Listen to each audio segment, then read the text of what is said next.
Let's starts accounts today.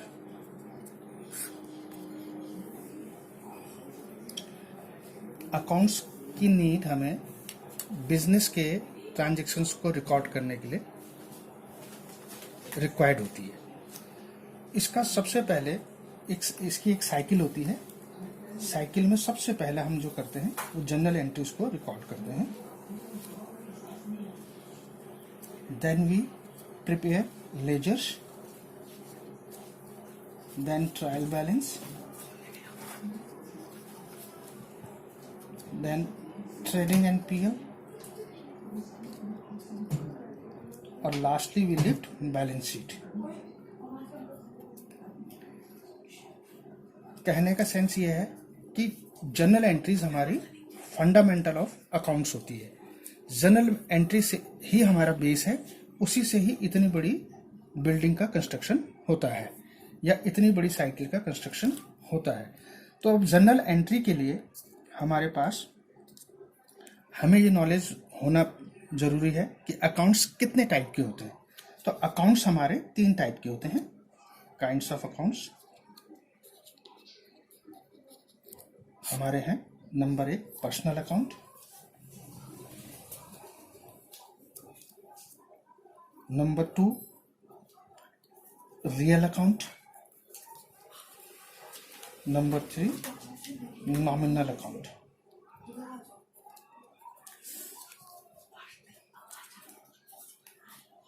अब ये 3 किसी भी ट्रेड के लिए एसेंशियल पार्ट होते हैं।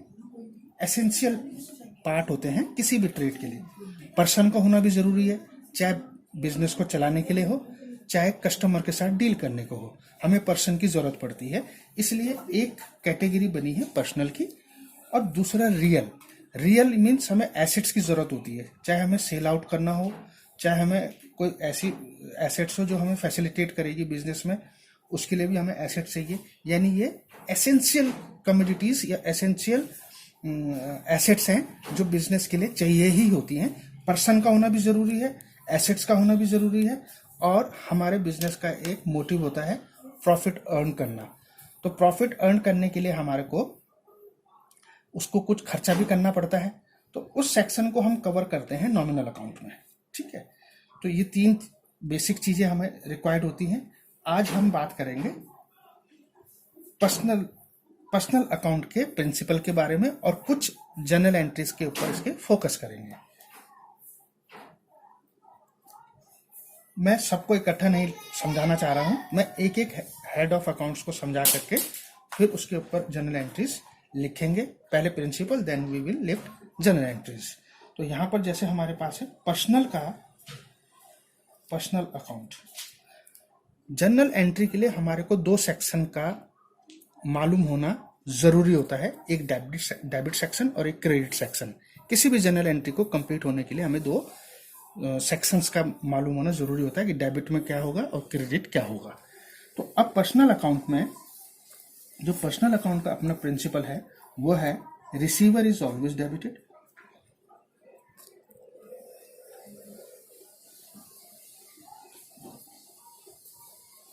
जिसको हम शॉर्ट में DR लिख सकते हैं। अगर पर्सन गिवर है तो गिवर इज ऑलवेज क्रेडिटेड।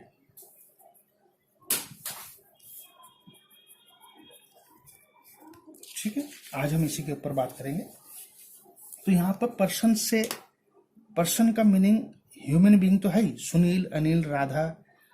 इसके अलावा banks, factories, schools, trust, companies, ये सारी की सारी जो हैं वो पर्सन में ट्रीट की जाती हैं, यानी उसको भी पर्सन माना जाता है। तो सपोज हम करते हैं, और एक बेसिक बात का ध्यान जरूर रखिएगा, जब अकाउंट्स को हम रिकॉर्ड करते हैं या जर्नल एंट्री को जब हम रिकॉर्ड करते हैं तो वो बिजनेस के पॉइंट ऑफ व्यू से करते हैं।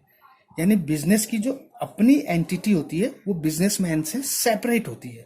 तो हम जो भी जर्नल एंट्री करेंगे वो हम बिजनेस के पॉइंट ऑफ व्यू से करेंगे, ओनर के पॉइंट ऑफ व्यू से कोई जर्नल एंट्री नहीं होती है।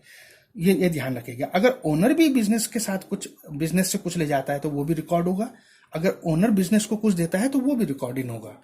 तो ये प्रिंसिपल होता है अकाउंट का। तो जैसे पर्सन से अगर हम करते हैं, और दूसरी बात, पर्सन से मतलब हमें पर्सन की इन्वॉल्वमेंट तभी होती है जब एंट्री जो है क्रेडिट में रूट हो रही हो, जब वो एंट्री क्रेडिट में रूट हो रही हो। ठीक है, तो अब जैसे हमारे पास है, सपोज हम एक एंट्री लेते हैं, गुड्स परचेज्ड ऑन क्रेडिट,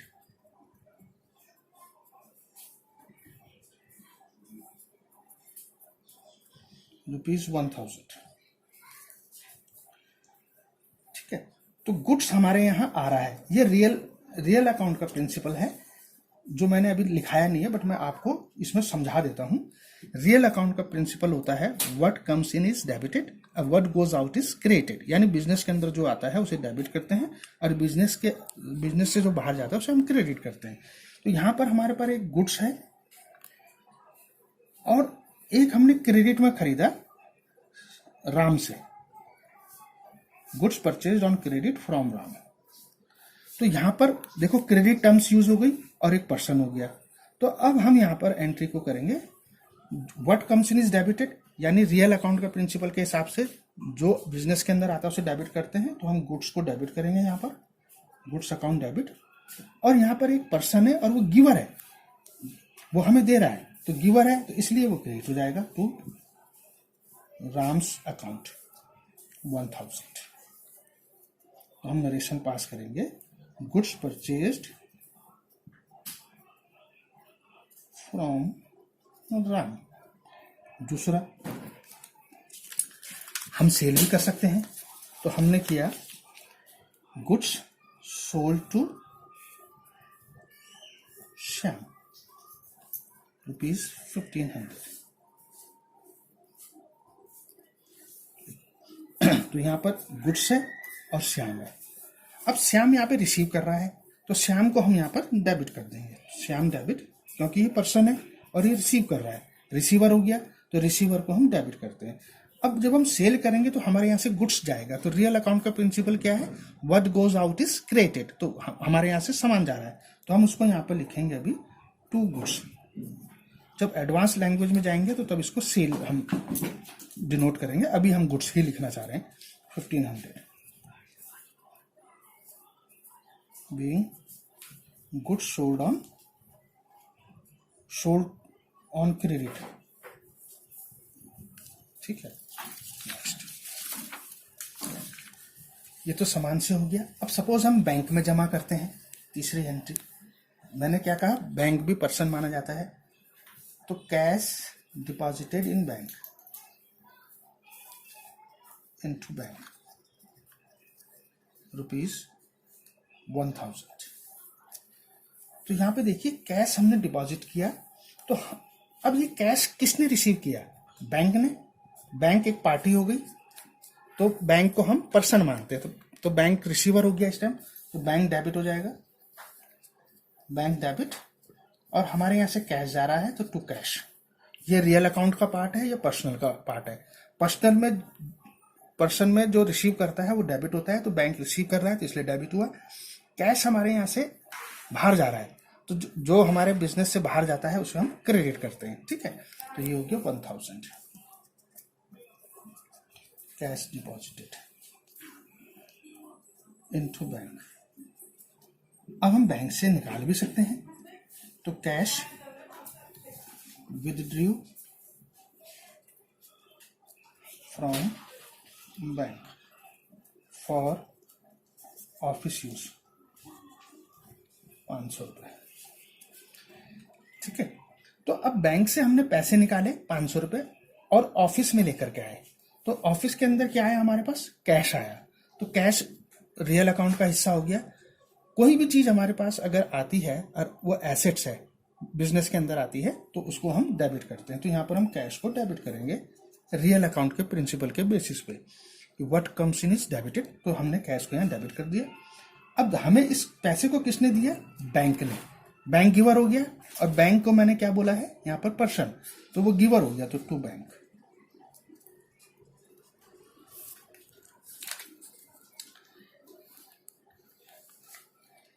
तो आज मैं यहीं पर इस चैप्टर को समाप्त करता हूँ। आगे हम इसके ऊपर इम्पॉर्टेंट एंट्रीज को भी लेकर के आएंगे। धन्यवाद।